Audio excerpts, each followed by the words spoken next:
a brief history of the United States of America. Hi, boys and girls, ready to get started? Once upon a time, there were these people in Europe called pilgrims, and they were afraid of being persecuted.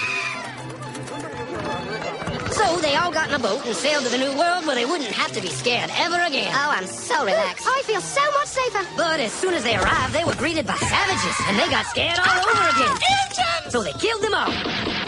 Now, you'd think wiping out a race of people would calm them down, but no. Instead, they started getting frightened of each other. Witch! So they burned witches. In 1775, they started killing the British so they could be free. And it worked, but they still didn't feel safe. So they passed a Second Amendment which said every white man could keep his gun. I loves my gun. Loves my gun. Which brings us to the genius idea of slavery. You see, boys and girls, the white people back then were also afraid of doing any work. So they went to Africa, kidnapped thousands of black people, brought them back to America, and forced them to work very hard for no money. And I don't mean no money like I work at Walmart and make no money. I mean $0. Nothing. Not a zip. Doing it that way made the USA the richest country in the world.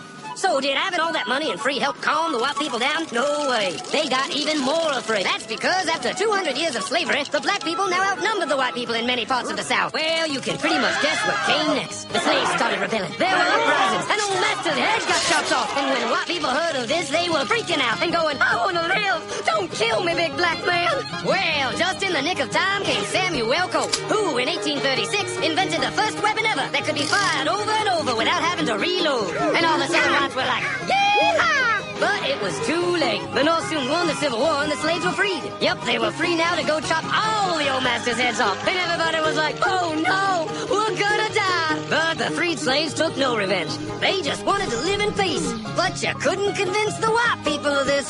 So they formed the Ku Klux Klan. And in 1871, the same year the Klan became an illegal terrorist organization, another group was founded, the National Rifle Association. Soon politicians passed one of the first gun laws, making it illegal for any black person to own one.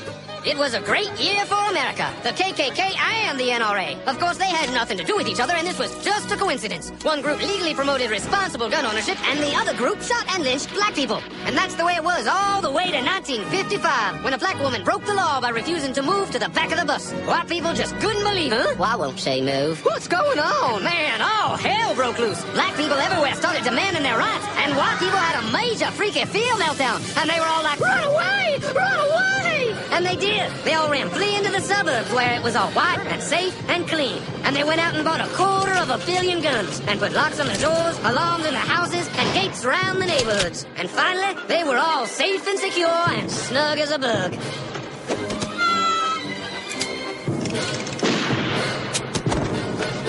And everyone lived happily ever after.